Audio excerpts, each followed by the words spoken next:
Last huge competition, obviously the World Cup. Now, the narrative at the beginning, particularly with some of the refereeing decisions, and a lot of armchair experts at home were saying that's never a red card, that shouldn't be a yellow card.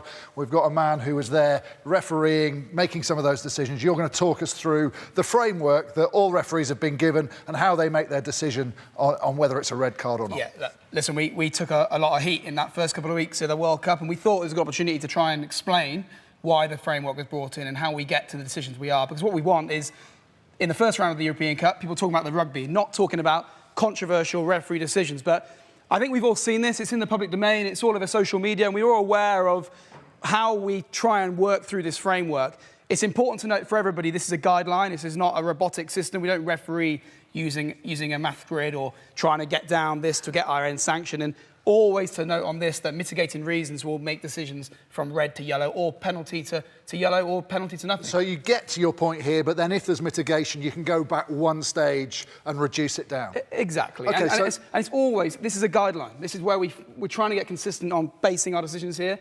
It may not always fit within a certain guideline, so it's always important to remember Let's talk about some of those decisions in the World Cup that people thought were controversial. The first one we're going to talk about actually was a sending off for Canada, a clear red card, in my mind. We're trying to break these three areas down. If we've got an illegal act which is never legal, a player is never making a legal act to bind onto the ruck. So we just stand up here a second.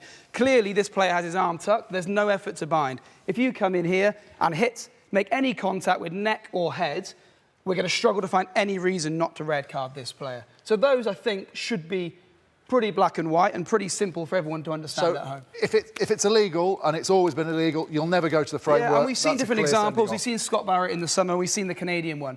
They should be quite simple to follow for everybody. OK, this one here we're going to look at now was a controversial one. It was the Karevi yellow card against Patchell. Picture behind if you don't remember it. And he came in and used his arm to push the guy away. Now, was it a yellow card? The important part, we're trying to keep rugby physical. We're aware that we get slammed quite often for trying to reduce that contact out of rugby. That's not the idea of what we're trying to do. The Patchell one was probably misunderstood. We're trying to encourage that handoff, and we're also trying to encourage this tackler to go low. So in that Patchell example, if you stay high and the attacker here just tries to fend the player off and pushes him secondary, that's play on. And we've got to reward that for the attacking player who's shrugging him off. Now, what we can't accept, and what we saw a few times last season, is where this attacking player strikes the player to begin with and uses that initial contact to the neck or the head to get this defender away from him. And they're the ones who are trying to get out of the game and trying to red card. So that's a headshot, so a bit like the tackle, you'd go into, has it been with force to the head, red card. And it's important, the framework is only high tackle and shoulder charge. Foul play can still be red-carded foul play, whether it fits in the framework or not. And we saw that probably on the weekend with the Sale Wasp example, with the Bath example. They don't fit in the framework, but it's dangerous foul play. OK, let's move on to probably the most controversial area, and the area that's always going to be most difficult for you guys to referee, the tackle area. Now, we saw a couple where people were saying that's a clear red, some people saying, why has he been sent off? Picture behind of Lamb's tackle on Stockdale. Now, that probably started at a red card and then came down because of mitigating circumstances. And again, it's quite straightforward to understand. We've clarified this now after the World Cup and during that second part of the World Cup where it was pretty successful, we feel. And we work hard at this at Twickenham every Monday and Tuesday as a group of referees. So what we're trying to get at is how we can get a high shot down from a red to a yellow. And it's quite straightforward. We need this player, the ball carrier, to significantly drop in height. But we also need the defender to be legal in the first place. So not like example one. In this example, he's clearly got his arm wrapped and he's trying to make a legal hit.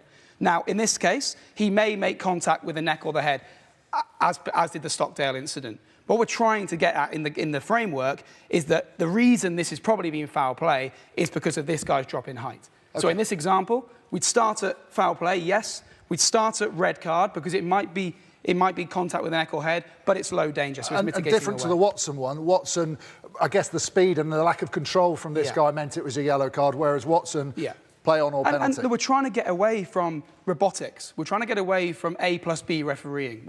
There's going to be dynamic situations like the Watson one, which we may see a slight contact with the head or neck, but we deem it as no foul play. Lavanini. Lavanini, totally different. And these are the ones that World Rugby and European Rugby are trying to outlaw. We want this tackler to get lower. We want him to bend to the hips. So if you come in to make a tackle and there's no effort, almost take his head off and go straight around his neck, then we can expect to see red cards for that. Why? Because it's foul play, yes, it's highly dangerous, and there is no mitigating reason to drop from a red card. And again, lots of speed, which makes it a lot more dangerous. Now, you were involved in a controversial decision last year, big game in the European Cup, Racing against Toulouse, red card. And this is maybe where we should see, as referees and the public, see that shift, because last year we discussed this long and hard as a group, whether that ball carrier from Racing dipped enough to get us to a yellow card. And last year, it could have possibly been seen as enough of a dip. But clearly we've said this year now, we need that significant drop in height. Is there a significant drop in height here? No. Is the initial contact with the neck or head? Yes. No mitigation, red card. So change of behaviour, you're trying to get players to bend at the waist, make a genuine attempt to go low, but if the attacker does something that means that's impossible, you're not going to overly punish them. Absolutely. Got to say, that was absolutely incredible for Luke Pearce not only to be here, but bring so much clarity to such a talked-about area of the game. So massive round of applause. Thank you very much, Luke, for coming in. Super.